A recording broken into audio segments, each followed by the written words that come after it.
বহুদলীয় গণতন্ত্রের প্রবক্তা জিয়াউর রহমানের ৪৪তম শাহাদাত বার্ষিকী আজ। সফল রাষ্ট্রনায়ক বেঁচে থাকলে দেশ এগিয়ে যেত বহুদূর বলছেন সহযোদ্ধা। জাতি ধর্ম নির্বিশেষে সকলের জন্য সমান সুযোগ সৃষ্টি করে প্রত্যেকটা রাজনৈতিক দলকে সমান গুরুত্ব দিয়ে গণতন্ত্র প্রতিষ্ঠার জন্য যে কাজ তিনি করেছেন, এটা কন্টিনিউ করলে দেশ অনেক এগিয়ে যেত।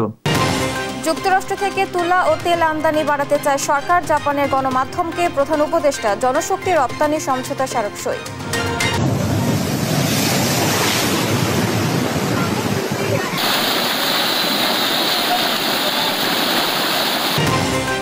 উপকূল অতিক্রম করেছে গভীর নিম্নচাপ। ভোলা, হাতিয়া, সুন্দরবনে ক্ষয়ক্ষতি। টানা বৃষ্টিতে রাজধানীর সড়কে সড়কে জলাবদ্ধতা।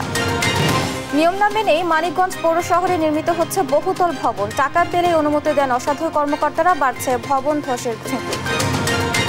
ভরা মৌসুমেও আশানুরূপ ইলিশ মিলছে না পদ্মা মেঘনায়। ক্ষতির মুখে জেলে আড়তদাররা। জুলাইয়ে পাওয়া যেতে পারে কাঙ্ক্ষিত মাছ। যাইতে চায় না মাছ না কারণে আমরা যাইতে না গেলে আমরা খামু। কোরবানির হাত কাঁপাতে আসছে কুষ্টিয়ার রাজা বাদশাহ। বিশাল দেহি গরু দেখতে মানুষের ভিড়। বিক্রি করে হজে যাওয়ার ইচ্ছা দম্পতির। এবং বিসিবি সভাপতির পদ হারালেন ফারুক আহমেদ। মনোনয়ন বাতিল করে ক্রীড়া পরিষদের প্রজ্ঞাপন। নতুন সভাপতির আলোচনায় আমিনুল। দেখছিলেন শিরোনাম সংবাদ সকালের সঙ্গে আছি আমি আয়েশা বুবলি। এবার বিস্তারিত। বিএনপির প্রতিষ্ঠাতা সাবেক রাষ্ট্রপতি, বাংলাদেশে বহুদলীয় গণতন্ত্রের প্রতিষ্ঠাতা বীর মুক্তিযোদ্ধা শহীদ জিয়াউর রহমানের ৪৪তম শাহাদাত বার্ষিকী আজ। ১৯৮১ সালের এই দিনে বিপথগামী কিছু সেনা সদস্য নৃশংসভাবে হত্যা করে আধুনিক বাংলাদেশের এ রূপকারকে। মাত্র ৪৫ বছর বয়সে অল্প সময়ে মুসলিম বিশ্বকে নেতৃত্ব দেয়া সফল এ রাষ্ট্রনায়ককে হত্যার মধ্য দিয়ে ব্যাহত হয় আধুনিক বাংলাদেশের অগ্রযাত্রা। ক্ষণজন্মা এই পুরুষ আর কিছুদিন সময় পেলে দেশ অনেক দূর এগিয়ে যেত বলে মনে করেন তার সহযোদ্ধারা। বিস্তারিত সাইফুল রিপনের প্রতিবেদনে। ১৯৩৬ সালের ১৯ জানুয়ারি বগুড়ার গাবতলী উপজেলায় বাগবাড়ি গ্রামে রসায়নবিদ মনসুর আহমেদ ও জাহানারা খাতুনের ঘর আলোকিত করে জন্ম নেন জিয়াউর রহমান কমল। ৫ ভাইয়ের মধ্যে দ্বিতীয়। জিয়ার শিক্ষাজীবন শুরু হয় কলকাতার হেয়ার স্কুলে। ১৯৫২ সালে করাচি একাডেমি স্কুল থেকে ম্যাট্রিক পাশ করে ভর্তি হন ডিজে কলেজে। ১৯৫৩ সালে অফিসার হিসেবে যোগ দেন পাকিস্তান সামরিক একাডেমিতে। ১৯৭১ সালের ২৫ মার্চ পাকিস্তানি হানাদার বাহিনী তৎকালীন পূর্ব পাকিস্তানে নির্মম হত্যাযজ্ঞ শুরু করলে রাজনৈতিক নেতৃত্ব শূন্যতায় দিশেহারা হয়ে পড়ে জাতি। এমন প্রেক্ষাপটে বিদ্রোহ করে স্বাধীনতার ঘোষণা দিয়ে যুদ্ধে ঝাঁপিয়ে পড়েন জিয়াউর রহমান। জেট ফোর্সের অধিনায়কের দায়িত্ব নিয়ে যুদ্ধ পরিচালনা করেন ১ নম্বর সেক্টরে। মুক্তিযুদ্ধের বিজয়ের পর ফিরে যান স্বাধীন বাংলাদেশের সেনাবাহিনীর চাকরিতে। স্বাধীনতা পরবর্তী দেশের রাজনৈতিক নেতৃত্বের ব্যর্থতা, দুর্নীতি, অনিয়ম, দুঃশাসনে দুর্ভিক্ষ পীড়িত দেশে ৭৫-এ কু পাল্টা কুর মতো চরম অস্থিতিশীল পরিস্থিতিতে ফের দৃশ্যপটে আসেন জিয়াউর রহমান। ৭৫-এর ৭ নভেম্বর সিপাহী জনতার বিপ্লবের মধ্য দিয়ে দায়িত্ব নিয়ে শক্ত হাতে সেনাবাহিনীতে শৃঙ্খলা ফিরিয়ে আনেন তিনি। ১৯ দফা কর্মসূচি নিয়ে প্রথমে জাগদল ও পরে বাংলাদেশ জাতীয়তাবাদী দল বিএনপি গঠনের মধ্য দিয়ে শুরু করেন আধুনিক বাংলাদেশ গড়ার নতুন যাত্রা। জিয়াউর রহমানের নেয়া খাল খনন কর্মসূচির মধ্য দিয়ে দুর্ভিক্ষ পীড়িত দেশ অল্প সময়েই খাদ্য রপ্তানির সক্ষমতা অর্জন করে। শিল্প খাত বেসরকারীকরণের মধ্য দিয়ে শিল্পায়ন, ব্যবসা বাণিজ্যে ঘটান বিপ্লব। শ্রমশক্তি ও পোশাক রপ্তানির মধ্য দিয়ে অর্থনৈতিক অগ্রযাত্রায় উন্মোচন করেন নতুন দিগন্ত। দেশের আর্থ-সামাজিক উন্নয়নে প্রায় সব ক্ষেত্রে পদক্ষেপ নেয়ার পাশাপাশি দক্ষিণ এশিয়ার উন্নয়নে গড়ে তোলেন আঞ্চলিক সহযোগিতা সংস্থা সার্ক। কর্মসংস্থান ও বিশ্ব শান্তি প্রতিষ্ঠায় জীবনের শেষ মুহূর্ত পর্যন্ত পররাষ্ট্রনীতিকে নিয়ে যান অন্য মাত্রায়। ১৯৭৭ থেকে ৮১, ৪ বছরেরও কম সময় রাষ্ট্রপতির দায়িত্বে থেকে বাংলাদেশকে এগিয়ে নেন অনেক দূর। দেশ, জাতি ও সহযোদ্ধারা আজও তার অভাব অনুভব করেন। জাতি ধর্ম নির্বিশেষে সকলের জন্য সমান সুযোগ সৃষ্টি করে প্রত্যেকটা রাজনৈতিক দলকে সমান গুরুত্ব দিয়ে গণতন্ত্র প্রতিষ্ঠার জন্য যে কাজ তিনি করেছেন, এটা কন্টিনিউ করলে দেশ অনেক এগিয়ে যেত। মুক্তিযুদ্ধ এদেশের মানুষ করেছে যেই কারণে, যে লক্ষ্য উদ্দেশ্য নিয়ে এটা জিয়াউর রহমান এটা প্রতিষ্ঠিত করছে, তখনই তার বিরুদ্ধে ষড়যন্ত্র হয়, দেশীয় এবং আন্তর্জাতিক ষড়যন্ত্রে তাকে হত্যা করে। জিয়াউর রহমানের সততার অনন্য নজির স্থাপনের মধ্য দিয়ে বাংলাদেশকে বিশ্ব দরবারে প্রতিষ্ঠার অগ্রযাত্রা হোঁচট খায় 1981 সালের 30 মে। দেশি বিদেশি ষড়যন্ত্রে চট্টগ্রাম সার্কিট হাউসে দেশের সফল রাষ্ট্রপতি জিয়াউর রহমানকে হত্যা করে একদল বিপদগামী সেনা সদস্য। সাইফুল রিপন, দেশ টিভি, ঢাকা। গণতন্ত্রের নিরাপদ যাত্রায় বাধাগ্রস্ত হচ্ছে, তবে তা শিগগিরই প্রতিষ্ঠা পাবে উল্লেখ করে বিএনপি চেয়ারপারসন বেগম খালেদা জিয়া গণতন্ত্র ফিরিয়ে আনতে বিএনপি কর্মীদের কাজ করার আহ্বান জানিয়েছেন। আর দলটির ভারপ্রাপ্ত চেয়ারম্যান তারেক রহমান বলেন, প্রস্তাবিত সংস্কার শেষ করে ডিসেম্বরের মধ্যেই নির্বাচন দেয়া সম্ভব। বিস্তারিত প্রতিবেদনে। ফ্যাসিস্ট সরকার পতনের পর বাধাহীন আর গ্রেপ্তার আতঙ্কবাদে এবার আয়োজন করা হচ্ছে সাবেক রাষ্ট্রপতি ও বিএনপির প্রতিষ্ঠাতা চেয়ারম্যান জিয়াউর রহমানের 44তম শাহাদাত বার্ষিকী। এ উপলক্ষে রমনা ইঞ্জিনিয়ার্স ইনস্টিটিউটে আয়োজন করা হয় এক আলোচনা সভার। এতে উপস্থিত হয়ে জিয়াউর রহমানের বর্ণাঢ্য জীবন নিয়ে আলোচনা করেন শিক্ষাবিদ ও বিএনপির স্থায়ী কমিটির সদস্যরা। পিতার শাহাদাত বার্ষিকী উপলক্ষে দীর্ঘ 17 বছর পরে জনগণের সামনে প্রধান আলোচক হিসেবে ভার্চুয়ালি বক্তব্য রাখেন ছেলে তারেক রহমান, আর ভিডিও বার্তা দেন শহীদ জিয়ার স্ত্রী ও বিএনপি চেয়ারপারসন বেগম খালেদা জিয়া। এ সময় বিএনপির ভারপ্রাপ্ত চেয়ারম্যান তারেক রহমান বলেন, বর্তমান অন্তর্বর্তী সরকার নির্বাচনের সুস্পষ্ট তারিখ ঘোষণা না করায় এক ধরনের অস্থিরতা তৈরি হচ্ছে। অন্তর্বর্তীকালীন সরকারের উপদেষ্টাদের সঙ্গে স্বাভাবিক কারণেই জনগণের কোনোই যোগাযোগ নেই। বিভিন্ন শ্রেণী পেশার মানুষের সমস্যার সম্ভাবনা কিংবা দুঃখ দুর্দশা সম্পর্কে অনেক উপদেষ্টাই ওয়াকিফাল নন। দ্রুত প্রস্তাবিত সংস্কার শেষ করে ডিসেম্বরের আগে নির্বাচন সম্ভব বলে জানান তারেক রহমান। বিভিন্ন বিষয় বিবেচনা করে সংস্কার প্রস্তাব শেষ করে, যেহেতু কম বেশি সকল বিষয় অধিকাংশ দলগুলোর মধ্যে একমত হয়েছে, ডিসেম্বরের আগে নির্বাচন করা সম্ভব। আর ভিডিও বার্তায় প্রধান অতিথির বক্তব্যে বিএনপি চেয়ারপারসন বলেন, গণতন্ত্র বাধাগ্রস্ত হচ্ছে, তবে শিগগিরই গণতন্ত্র প্রতিষ্ঠা পাবে। খুব শীঘ্রই আমরা বাংলাদেশকে গণতন্ত্রে পুনঃপ্রতিষ্ঠিত দেখতে পাব। এই হোক শহীদ জিয়ার শাহাদাত বার্ষিকীতে আমাদের অঙ্গীকার। এই লক্ষ্যে সুশৃঙ্খলভাবে এগিয়ে চলার জন্য আমি বিএনপির সকল পর্যায়ের নেতা কর্মী ও দেশবাসীর প্রতি আহ্বান জানাচ্ছি। ভবিষ্যৎ বাংলাদেশ বিনির্মাণে দলের নেতাকর্মীদের ঐক্যবদ্ধ থাকার আহ্বান জানান বেগম খালেদা জিয়া। নিয়াজ মোর্শেদ, দেশ টিভি, ঢাকা। যুক্তরাষ্ট্র থেকে তুলা ও তেল আমদানি বাড়াতে চায় সরকার। বাংলাদেশের পণ্যের উপর আরোপিত যুক্তরাষ্ট্রের 37% শুল্কের চাপ কমাতেই মার্কিন প্রশাসনকে এমন প্রস্তাব দেওয়া হয়েছে বলে জানান অন্তর্বর্তী সরকারের প্রধান উপদেষ্টা ডক্টর মোহাম্মদ ইউনূস। এছাড়া দেশ থেকে পাচার হওয়া $234 বিলিয়ন মধ্যে অন্তত $12 বিলিয়ন শনাক্ত সহ বাজেয়াপ্ত করা হয়েছে, যা উদ্ধার করে 2টি ফান্ডে জমা দেওয়া হবে। বৃহস্পতিবার জাপানে অনুষ্ঠিত 30তম নিক্কেই ফোরামের অধিবেশনের এক ফাঁকে জাপানের সংবাদ মাধ্যম নিক্কেই এশিয়াকে দেয়া সাক্ষাৎকারে এমন মন্তব্য করেন তিনি। নীরব দাসের রিপোর্ট। বৃহস্পতিবার জাপানে অনুষ্ঠিত 30তম নিক্কেই ফোরামের অধিবেশনে যোগ দেন বাংলাদেশ অন্তর্বর্তী সরকারের প্রধান উপদেষ্টা প্রফেসর ডক্টর মোহাম্মদ ইউনূস। অধিবেশনের ফাঁকে জাপানের সংবাদ মাধ্যম নিক্কেই এশিয়াকে দেয়া সাক্ষাৎকারে প্রধান উপদেষ্টা বলেন, যুক্তরাষ্ট্র থেকে আরও বেশি পরিমাণে তুলা ও তেল আমদানি করতে চায় ঢাকা। মূলত বাংলাদেশি একাধিক পণ্যের উপর আরোপিত 37% মার্কিন শুল্কের চাপ কমাতে সিদ্ধান্তটি বাস্তবায়নের কথা জানান প্রধান উপদেষ্টা। বলেন, ইতোমধ্যেই ওয়াশিংটনকে প্রস্তাব পাঠানো হয়েছে। প্রস্তাবে রাজি হলে মার্কিন পণ্য আমদানির পরিমাণ বাড়িয়ে অন্য দেশ থেকে পণ্য আমদানি কমিয়ে দেওয়া হবে।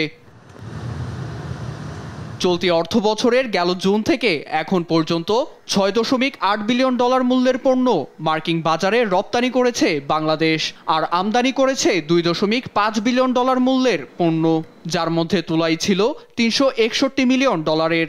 এতে তুলাসহ জ্বালানি ক্ষেত্রে মধ্যপ্রাচ্যের উপর নির্ভরশীলতা কমিয়ে যুক্তরাষ্ট্র থেকে কেনা যেতে পারে বলেও মন্তব্য করেন প্রফেসর ইউনুস।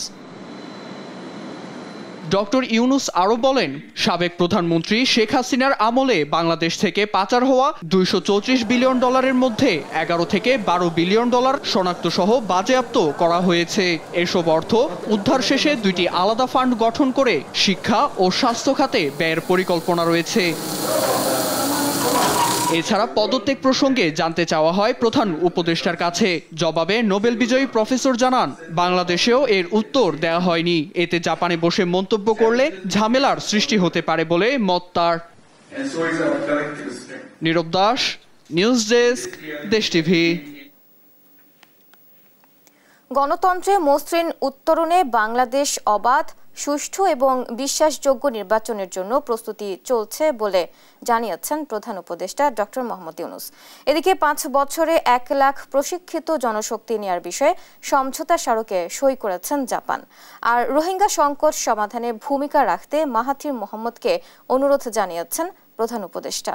জাপানের টোকিওতে নিক্কেই সম্মেলনের সাইড লাইনে নানা কর্মসূচিতে অংশ নেন ডক্টর ইউনুস। তারেক মাহমুদ সুজনের রিপোর্ট। জাপানের টোকিওতে মালয়েশিয়ার সাবেক প্রধানমন্ত্রী মাহাথির মোহাম্মদের সঙ্গে সৌজন্য সাক্ষাৎ করেন প্রধান উপদেষ্টা প্রফেসর মোহাম্মদ ইউনুস। বৃহস্পতিবার টোকিওর ইম্পেরিয়াল হোটেলে নিক্কে ফোরামের সাইডলাইনে বাংলাদেশের আসিয়ান সদস্য হওয়া রোহিঙ্গা প্রত্যাবর্তন সহ নানা বিষয়ে কথা বলেন তারা। পরে জাইকা প্রেসিডেন্ট তানাকা আকিহিকোর সঙ্গে বৈঠক করেছেন প্রধান উপদেষ্টা। এ সময় মহেশখালী মাতারবাড়ি সমন্বিত উন্নয়ন উদ্যোগে সহযোগিতার জোরদারের আহ্বান জানান তিনি, আর সহযোগিতার আশ্বাস দিয়ে দ্রুত প্রকল্প বাস্তবায়নের তাগিদ দেন জাইকা প্রধান। এর আগে তোশি কাইকান কনফারেন্স হলে জাপানে ক্রমবর্ধমান কর্মী ঘাটতি পূরণে বাংলাদেশ থেকে 5 বছরের মধ্যে 1 লাখ প্রশিক্ষিত জনবল নিয়োগ ও ঢাকায় প্রশিক্ষণ কেন্দ্র স্থাপনে 2টি সমঝোতা স্মারক সই হয়। চুক্তি স্বাক্ষর শেষে মানব সম্পদ বিষয়ক সেমিনারে অংশ নেন ডক্টর ইউনুস। বলেন, অন্তর্বর্তী সরকার জাপানে বাংলাদেশিদের জন্য কর্মসংস্থানের সুযোগ তৈরিতে যথাসাধ্য চেষ্টা করছে। In addition, this news that we can send our young people to work here becomes very exciting because it touches individuals right away. When you build a port, I don't know how it will come to me, how we are benefited, but this is good news. We have a port Japanese are building for us. We don't want to belong to old Bangladesh. We want new Bangladesh. দিনের শুরুতে নিক্কে ফোরামের উত্তাল বিশ্বে এশিয়ার challenge শীর্ষক অধিবেশনে বক্তব্য দেন প্রধান উপদেষ্টা। বলেন, বাংলাদেশের একটিমাত্র দল ডিসেম্বরেই নির্বাচন দাবি করছে, কিন্তু টেকসই সংস্কারের ডিসেম্বরের পর আরো 6 মাস সময় প্রয়োজন।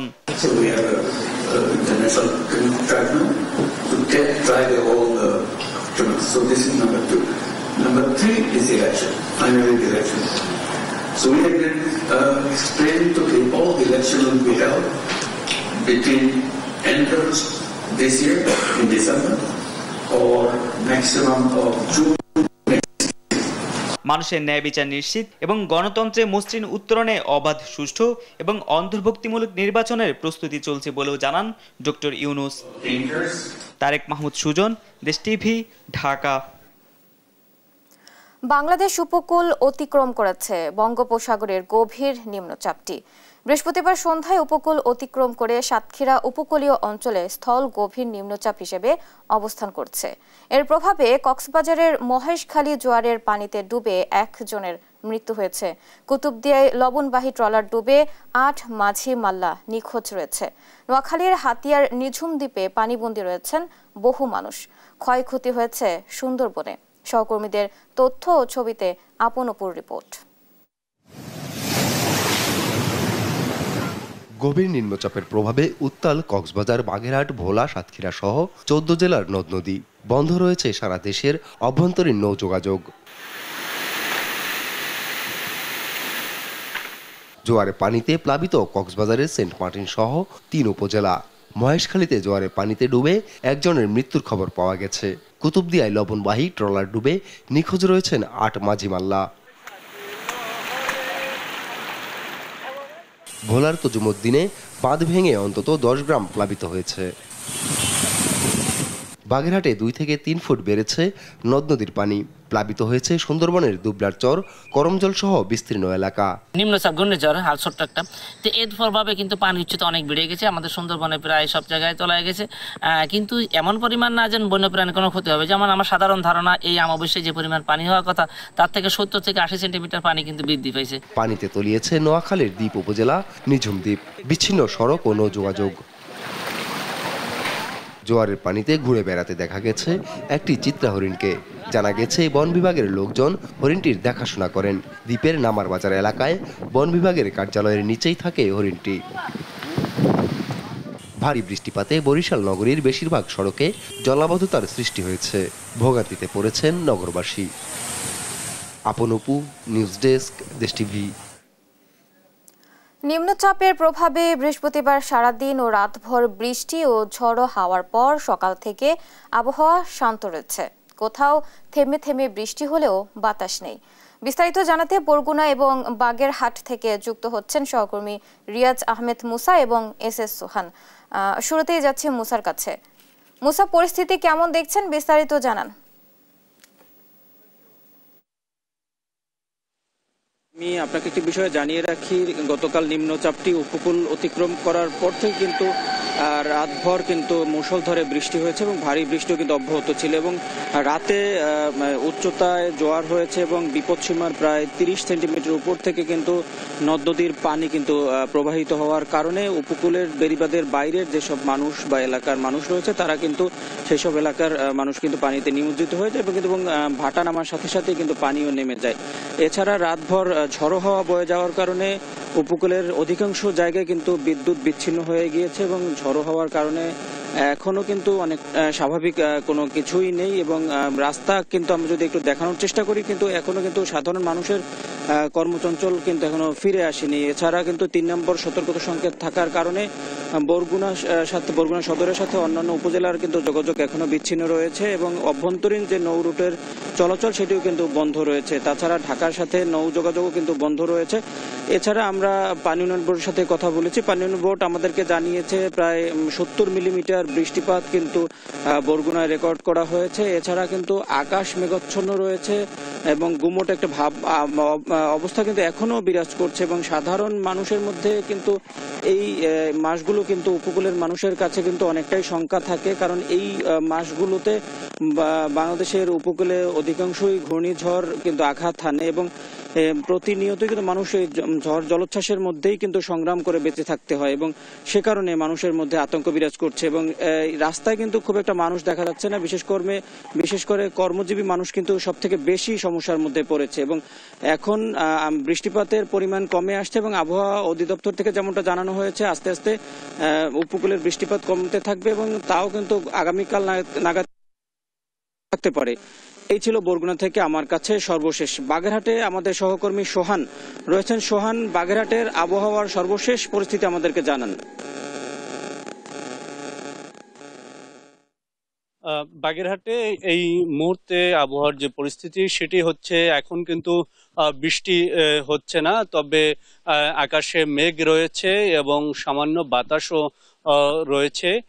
গতকাল রাত থেকে কিন্তু এই এলাকায় বাগেরহাট জেলা শহরের বাইরে যেসব এলাকা আছে সেসব এলাকায় কিন্তু বিদ্যুৎ নাই, বিদ্যুৎ বিচ্ছিন্ন রয়েছে জেলার বেশিরভাগ এলাকা।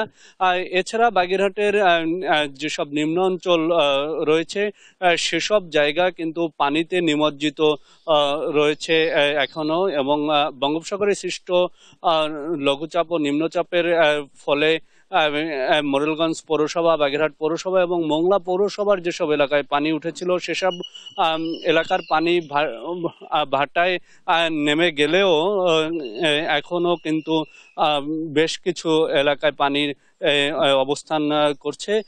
এছাড়া বাগেরহাটের মোংলা বন্দরের পরিস্থিতি কিন্তু এখন স্বাভাবিকভাবেই তারা তাদের কাজকর্ম চালাচ্ছে।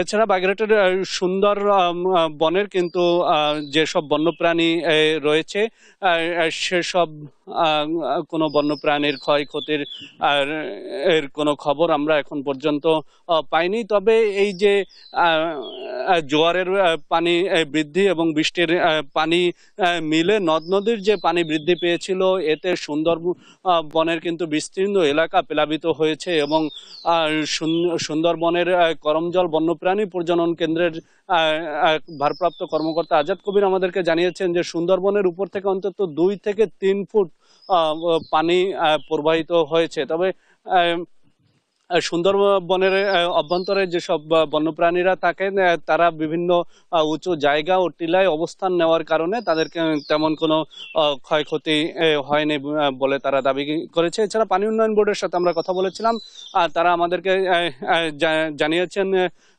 জোয়ার, অমাবস্যার জোয়ার এবং বৃষ্টির ফলে নদ নদীর পানি বেড়েছিল। এটি 9 সেন্টিমিটার, বিপদসীমার 9 সেন্টিমিটার থেকে অন্তত 1.25 সেন্টিমিটার পর্যন্ত বেড়েছিল বিভিন্ন নদ নদীর। বাগেরহাট থেকে এই ছিল আমার কাছে বঙ্গোপসাগরে সৃষ্ট নিম্নচাপের সর্বশেষ খবর। মুসা এবং সোহান, আপনাদের দুজনকে ধন্যবাদ। দর্শক, আবহাওয়ার সর্বশেষ পরিস্থিতি জানাচ্ছিলেন সহকর্মী মুসা এবং সোহান। বিএনপি নেতা ইশরাক হোসেনকে ঢাকা দক্ষিণ সিটি কর্পোরেশনের মেয়র ঘোষণার সিদ্ধান্ত নির্বাচন কমিশনের। শপথ পড়ানোর রিট খারিজের লিভ টু আপিল খারিজ করে দিয়েছেন আপিল বিভাগ। নতুন করে গেজেট দিতে হবে না বলেও জানান ইসির আইনজীবী। আর শপথ না পড়ালে আদালত অবমাননা হবে বলে দাবি ইশরাকের আইনজীবীর। আরও জানাচ্ছেন তন্দ্রা তারুণ্য। গেল বছরের 5 আগস্টে গণঅভ্যুত্থানে শেখ হাসিনা সরকারের পতনের পর অপসারণ হন ঢাকা দক্ষিণের মেয়র শেখ তাপস। এর মধ্যে ইশরাকের করা মামলার রায় আসে চলতি বছরের 27 মার্চ। এই রায়ে ইশরাককে মেয়র ঘোষণা করলে গ্যাজেট দেয় নির্বাচন কমিশন। নির্বাচনী ট্রাইব্যুনালের রায় ও শপথের বিরুদ্ধে গেল 13 মে হাইকোর্টে রিট করা হয়। রিট আবেদনে অভিযোগ করা হয় ইশরাক হোসেন স্বাক্ষর জালিয়াতি করে সাক্ষীর তালিকা বদলে দেন। নির্বাচন বাতিল চাওয়া মামলায় আবেদন করেন নিজেকে মেয়র ঘোষণার জন্য। অবৈধ নির্বাচনকে বৈধতা দিয়ে মেয়র হতে চান ইশরাক। এই রিটের উপর শুনানি করে 22 মে খারিজ করে দেন হাইকোর্ট। পরে আপিল করেন রিটকারী। বৃহস্পতিবার প্রধান বিচারপতি সৈয়দ রেফাত আহমেদের নেতৃত্বে 7 বিচারপতির আপিল বেঞ্চে শুনানি হয়। শুনানিতে নির্বাচন কমিশনের ভূমিকা নিয়ে উষ্মা প্রকাশ করেন আপিল বিভাগ। ইশরাকের শপথ ইস্যুতে নির্বাচন কমিশন সঠিক সিদ্ধান্ত নিতে ব্যর্থ হয়েছে বলে ক্ষোভ প্রকাশ করেন আদালত। আপিল বিভাগ ইসিকে সিদ্ধান্ত নিতে বলে আদেশে লিভ টু আপিল নিষ্পত্তি করে দেন। পরে গণমাধ্যমকে ইসির আইনজীবী বলেন নতুন করে গ্যাজেটের প্রয়োজন নেই। ইলেকশন কমিশন যে সম্পূর্ণ স্বাধীন এবং তার কাজের ক্ষেত্রে তিনি যে কাজগুলি করবেন এইখানে অন্য কারোর মুখোমুখির প্রয়োজন নাই। এইটাকে বরঞ্চ আপিল বিভাগ তাদের এই যে ইলেকশন কমিশনের সম্পর্কে কাজে উষ্মা প্রকাশ করলো, এর দ্বারা ইলেকশন কমিশনের ক্ষমতা রাখে, ওনারা যে সাংবিধানিক ক্ষমতা রাখে, ওনারা সমর্থন করেছেন। ইশরাকের আইনজীবী জানান সর্বোচ্চ আদালতের এই আদেশের পর শপথ না পড়ালে তা হবে আদালত অবমাননা। নির্বাচন কমিশন সার্বিক বিবেচনা করে তারা গেজেট প্রকাশ করেছে। আইন অনুযায়ী গেজেট প্রকাশ 30 দিনের ভিতরে শপথ দিতে সরকার বাধ্য। যদি শপথ না দেয় সরকারের পক্ষ থেকে তারা আইন মানে না, আইনের ব্যত্যয় ঘটাইছে, এটা জনসমক্ষে চলে আসবে, ডেফিনেটলি আদালত অমান্য হবে। যে কোর্টে আসছে এটা পারে। এদিকে ইসি নির্বাচনী ট্রাইব্যুনালের রায়ের বিরুদ্ধে আপিল না করলে আবারও আইনি পদক্ষেপ নেওয়ার কথা জানান রিটকারী আইনজীবী। ইলেকশন কমিশন যথাশীঘ্র এটার বিরুদ্ধে আপিল দায়ের করবে, আর যদি ওনারা আপিল দায়ের করতে ব্যর্থ হয় তাহলে আমরা আবার আইনগত ব্যবস্থা নিব ইনশাআল্লাহ। 5 আগস্টের পর দেশের সব সিটির মেয়রদের অপসারণের পর 2 সিটিতে প্রশাসক নিয়োগ দেয় সরকার। তন্দ্রা তারুণ্য, দেশ টিভি, ঢাকা। রায়ের কপি না পাওয়া পর্যন্ত কোনো মন্তব্য করবে না নির্বাচন কমিশন। আদালতের রায়ের কপি হাতে পেলে আইন অনুযায়ী সিদ্ধান্ত নেয়ার কথা জানান সিইসি এএমএম নাসির উদ্দিন। বৃহস্পতিবার রাজধানীর আগারগাঁওয়ে নির্বাচন কমিশনে এসব কথা বলেন তিনি। আমরা অ্যাপিলেট ডিভিশনের কোনো রায় এখনো পাই নাই। এটা পাওয়ার পরে এটা কি রায় আসে, কি ধরনের সিদ্ধান্ত আসে ইত্যাদি আইনগত বিভিন্ন দিক পরীক্ষা নিরীক্ষা করে আমাদের যা করণীয় সেটা আমরা সেভাবে করব। রায়টা আপনারা কিভাবে দেখছেন স্যার? না, রায় তো পাই নাই আমি। মানিকগঞ্জ পৌর শহরে নির্মাণ আইনের লঙ্ঘন করে একের পর এক গড়ে উঠেছে বহুতল ভবন। অধিকাংশ ভবনে নেই পার্কিং ও অগ্নি নির্বাপক ব্যবস্থা।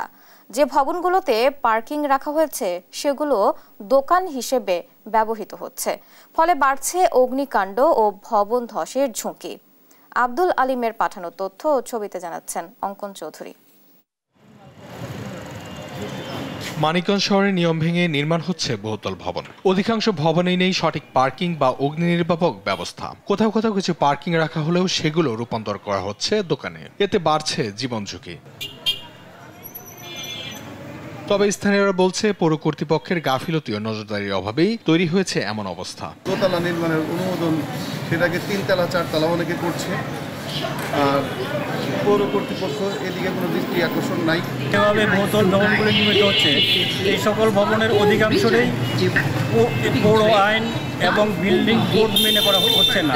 অভিযোগ রয়েছে কিছু দুর্নীতিপরায়ণ কর্মকর্তা অর্থের লোভে অতিরিক্ত তলা নির্মাণের অনুমোদন দিচ্ছেন। তাদের মতে দ্রুত ব্যবস্থা না নিলে বড় ধরনের বিপদ আসতে পারে। এই পৌরসভার যে বিল্ডিংগুলো অনুমোদন দিচ্ছে সেটার জন্য পৌরসভা আইন অনুযায়ী অনুমোদন দেওয়া হয়, পাশাপাশি এই বিষয়গুলোকে আইনের আওতায় নিয়ে আইনের মাধ্যমে সমাধান করা দরকার। তো মানিকগঞ্জেও কিন্তু রানা প্লাজার মতো ঘটনা ঘটতে পারে।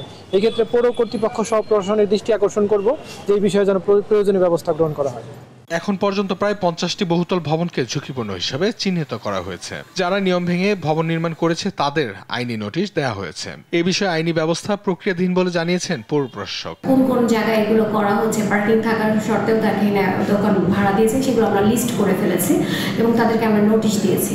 নোটিশ দেওয়ার পরে পরবর্তী সময় আমরা ম্যাজিস্ট্রেটে আমরা ডিসি স্যার বরাবর অলরেডি একটা পত্র দিয়েছি এবং আমরা খুব দ্রুত একটা অভিযান করব। মানিকগঞ্জে নিয়ম না মানা ভবনগুলোর প্রতিটি ইটি যেন বহন করছে সম্ভাব্য এক ভয়াবহ বিপদের বার্তা। তাই এ বিষয়ে দ্রুত আইনি প্রক্রিয়া দেখতে চান এলাকাবাসী। নিউজ ডেস্ক, দেশ টিভি। চাঁদপুরের পদ্মা মেঘনায় মিলছে না কাঙ্ক্ষিত ইলিশ। অর্থের অভাবে কষ্টে দিন কাটছে জেলেদের। গেল বছর এই সময় চাঁদপুর মাছঘাটে প্রতিদিন ইলিশ আসতো গড়ে প্রায় 30 থেকে 40 মন, আর এবছর আসছে গড়ে 4 থেকে 5 মন। এতে ক্ষতির মুখে পড়েছেন আড়তদাররাও। তবে জুলাইয়ের শেষ দিকে কাঙ্ক্ষিত ইলিশ ধরা পড়বে বলে আশা করছেন ইলিশ গবেষকরা। সহকর্মী শরীফ আহমেদের রিপোর্ট জানাচ্ছেন নুসরাত শোভা। চাঁদপুরের পদ্মা মেঘনায় মার্চ এপ্রিল 2 মাস বন্ধ ছিল মাছ ধরা। জাটকা সংরক্ষণ অভিযান শেষ হয়েছে 1 মাস। এখনো নদীতে গিয়ে হতাশ হয়ে ফিরছেন জেলেরা। দিনরাত নদীতে জাল ফেলেও মিলছে না কাঙ্ক্ষিত ইলিশ। অর্থের অভাবে পরিবার পরিজন নিয়ে কষ্টে দিন কাটছে জেলেদের। গেল বছর এই সময়ে চাঁদপুর মাছঘাটে প্রতিদিন ইলিশ আসতো গড়ে প্রায় 30 থেকে 40 মন, আর এবছর আসছে গড়ে 4 থেকে 5 মন, যা চাহিদার তুলনায় স্বল্প। এতে ক্ষতির মুখে পড়েছেন আড়তদাররাও। ইলিশ মাছ তো নাই গে, আর ফসল তালা তালায় জানলে যাইতে চায় না। একটা না কোনো বিষয় যেটা বাইঙ্গা কয় টাকা রুজি করবো। কাঙ্গো মাছ না কারণে আমরা যাইতে না, ফের জাল বাইতে যাইতে সুযোগ দিয়ে এই গেলে ফারি নোবারি রেটিয়া দিমু না আমরা খামু। সরবরাহ কম থাকায় ইলিশের দাম আকাশ ছোঁয়া। প্রতি কেজি ইলিশ বিক্রি হচ্ছে 3000 টাকায়। আসলে চাঁদপুর মাছঘাটে আপনার এখন বর্তমান লোকাল মাছের আমদানি খুবই কম থাকার কারণে দামটা অনেকটাই বেশি। সর্বোচ্চ আপনার মাছ আসে 4 হতে 5 মন মাছ। আপনার আজকের বাজারে 1 কেজি ওয়েটের ইলিশ মাছ আপনার 2800 থেকে 2900 টাকা কেজি চলে। দ্বিতীয় বছর যা ছিল তার চেয়ে দ্বিতীয় বছর কম হয়েছে, গত বছর আরো কম হয়েছে, এই বছর তো সেই কমের মতো। 1 মাস মাছ চালু হইলো, তার মধ্যে দেখা গেল 1 সপ্তাহ কিছু মাছ হয়েছে। তবে জুলাইয়ের শেষ দিকে কাঙ্ক্ষিত ইলিশ ধরা পড়বে বলে আশা করছেন এই ইলিশ গবেষক। বৃষ্টিপাতের পরিমাণ পাশাপাশি হচ্ছে যে আমাদের নাব্যতা এবং হচ্ছে যে নদীর স্রোতধারার ফলে যে আমরা জুলাইয়ের শেষে বা আগস্টে যে জেলেদের জালের কাঙ্ক্ষিত আহরণটা হবে। আবারও নদীতে জেলেদের জালে ধরা পড়বে ঝাঁকে ঝাঁকে ইলিশ। আবারও জেলে পল্লীতে ফিরবে সুদিন, এমনটাই প্রত্যাশা ইলিশ সংশ্লিষ্টদের। নিউজ ডেস্ক, দেশ টিভি। কোরবানির ঈদে হাট কাঁপাবে কুষ্টিয়ার 2 গরু রাজা ও বাদশা। 4 বছর ধরে সন্তানের মতো তাদের প্রস্তুত করছেন আনোয়ার হাসনা দম্পতি। গরু দুটি ন্যায্য দামে বিক্রি করে হজে যেতে চান তারা। এদিকে বিশাল দেহি রাজা বাদশাকে দেখতে প্রতিদিনই ভিড় করছেন ক্রেতাসহ আশপাশের গ্রামের মানুষ। ইরফান রানার ক্যামেরায় কুষ্টিয়া থেকে নাহিদ হাসান তিতাসের রিপোর্ট। কালো রঙের বিশাল দেহি এই গরু দুটির নাম রাজা ও বাদশা। ফ্রিজিয়াম জাতের এই গরু দুটির এক একটির ওজন 30 থেকে 35 মন। নিজ খামারেই 4 বছর ধরে এই গরু দুটিকে সন্তানের মতো লালন পালন করছেন কুষ্টিয়ার তালবাড়িয়া এলাকার খামারি আনোয়ার হোসেন ও হাসনা খাতুন দম্পতি। একই দিনে একই গাভীর পেট থেকে গরু দুটি জন্ম নেওয়ায় ভালোবেসে নাম রেখেছেন রাজা ও বাদশা। এবারের কোরবানির ঈদে জেলার সেরা গরুর তালিকায় রয়েছে গরু দুটি। খামারি আনোয়ার ও হাসনা দম্পতির আশা রাজা ও বাদশাকে বিক্রি করে হজে যাবেন তারা। বাছুর দুইটাকে প্রথম হয় তখন একটু নর্মালি হয়েছিল, তো খুবই দুর্বল হয়েছিল। ওর মায়ের থেকে দুধ দোয়ায়ে নিয়ে আসে 1 মাস ধরে ওর মাকে কাছে না দিয়ে আমরা ওকে খাওয়ায়ে ঘরের ফ্যানের নিচে রেখে আমরাও যেখানে ঘুমাতাম ওরাও সেখানে ঘুমাতাম। আমার ছেলের চেয়েও আমি ওদের দুজনকে ভালোবাসেছি। 1-2 মাস ফিডারে দুধ খাওয়াতাম, অসুস্থ ছিল, চিকিৎসা করি, তারপরে গা সুস্থ হয়েছে। এখন বেচার জন্য প্রস্তুতি নিচ্ছি, কোরবানির ঈদ উপলক্ষে বেশি দুজনা হজে যাওয়ার ইচ্ছুক আমার। প্রাকৃতিক খাবার খাইয়ে পরম যত্নে বড় করা রাজা বাদশা নামের গরু দুটি দেখতে খামারির বাড়িতে প্রতিনিয়তই ভিড় করছে স্থানীয়রা। কেনার জন্য দেখতে আসছেন ব্যাপারীরাও। মেলা জায়গায় গরু দেখেছি কিন্তু এত বড় গরু দেখি নাই। তারপর 2টা ভাই জমজ, এটা দেখে আমাদের আরো ভালো লাগছে। একটার নাম রাজা, একটার নাম বাদশা। তেজ আছে গরুর, অনেকটা তেজ আছে, আনুমানিক হচ্ছে তাও তো 45-46 মন হবে 2টা মিলে। ন্যাচারাল খাবার ছাড়া অন্য কোনো খাবার প্রোভাইড করা হয় না। কাঁচা ঘাস, খড়, ভুট্টা, চাল, ভুসি। আর বিশাল দেহি এই গরু দুটিকে পরিচর্যায় খামারিকে সব ধরনের পরামর্শ ও সহযোগিতার কথা বলছেন প্রাণী সম্পদের এই কর্মকর্তা। আমরা তাদেরকে তদারকি করেছি এবং সাথে সাথে আমাদের বিভাগের যে সাপোর্ট, যে লজিস্টিক সাপোর্ট, তাদেরকে সর্ব ধরনের কৃমির ওষুধ যেখানে প্রয়োজন বা আমাদের পরামর্শ সবকিছু আমরা দিয়েছি। কুষ্টিয়ার রাজা বাদশা নামের এই গরু দুটি এবারের কোরবানির ঈদের বাজারের দীর্ঘদেহী গরুর তালিকার প্রথম সারিতে থাকবে বলে মনে করছেন এলাকাবাসী। নাহিদ হাসান তিতাস, দেশ টিভি, কুষ্টিয়া।